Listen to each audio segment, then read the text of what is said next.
বগুড়া ৭, ফেনী ১ ও দিনাজপুর ৩ আসনে BNP chairperson Begum Khaleda Zia এবং বগুড়া ৬ আসনে দলের ভারপ্রাপ্ত চেয়ারম্যান তারেক রহমান মনোনয়ন পাওয়ায় উচ্ছ্বসিত নেতাকর্মীরা সোমবার সন্ধ্যার পর আনন্দ মিছিল ও মিষ্টি বিতরণ করা হয়।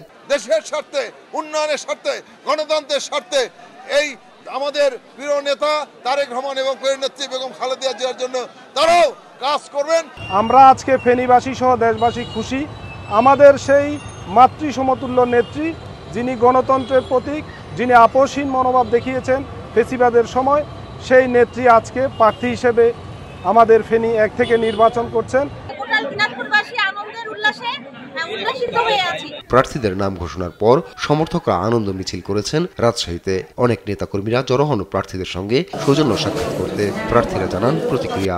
আমাদের দলের চেয়ারম্যান আমাদের সবাইকে একসঙ্গে কাজ করতে বলেছে। আমাদের দেশ রক্ষা করা এবং দলকে সুসংগঠিত করা, শহীদ জিয়ার আদর্শ, বেগম খালেদা জিয়ার আদর্শ এবং আমাদের বর্তমান চেয়ারম্যান তারেক রহমান সাহেব অত্যন্ত পরিশ্রম করছেন, দলকে এই জায়গায় নিয়ে এসছে। ইনশাল্লাহ আমরা সবাই ভালো করব। 18 সালে নির্বাচন হয়েছে, আগের রাত্রে ভোট দিয়ে দিয়েছে। 24 সালে তুমি, আমি আর ডামি এই মিলে নির্বাচন হয়েছে। আগামী 26 সালের ফেব্রুয়ারি মাসে একটা নির্বাচনের পরিবেশ হয়েছে।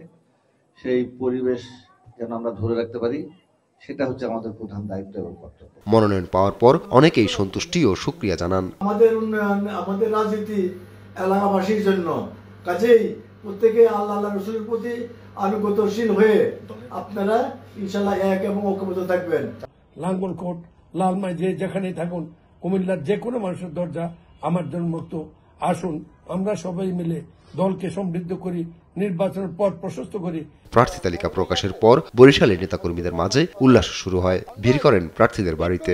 এই সংগ্রাম আন্দোলনের মধ্যে দিয়ে যে গণ অভ্যুত্থান হয়েছে, গণ অভ্যুত্থানের মাধ্যমে যে নির্বাচনটা হচ্ছে, এই ইতিহাস খ্যাত বিষয়। আনন্দ মিছিল করেন চট্টগ্রামের নেতাকর্মীরা। উল্লাস প্রকাশ করেছেন ভোলার নেতাকর্মীরাও। উৎসাহ উদ্দীপনা দেখা দেয় মেহেরপুরে। সবাইকে শৃঙ্খলা বজায় রাখার আহ্বান জানান প্রার্থীরা। প্রত্যেকটি ভাইয়ের সাথে ভাইয়ের মতো করে আচরণ করে প্রতিটা ভোটারের কাছ থেকে ভোট জোগাড় করতে হবে আপনাদের। মিছিল, মিটিং এবং সমাবেশ থেকে দূরে রেখে, মিষ্টি বিতরণ থেকে দূরে রেখে দলীয় প্রতিটা ঘরে ঘরে গিয়ে আপনারা দলের জন্য ভোট প্রার্থনা করুন। এছাড়া বিভিন্ন এলাকায় নেতাকর্মীরা প্রার্থীদের সঙ্গে সৌজন্য সাক্ষাৎ ও আনন্দ মিছিল করেন। আপন অপু, নিউজ ডেস্ক, দেশ টিভি।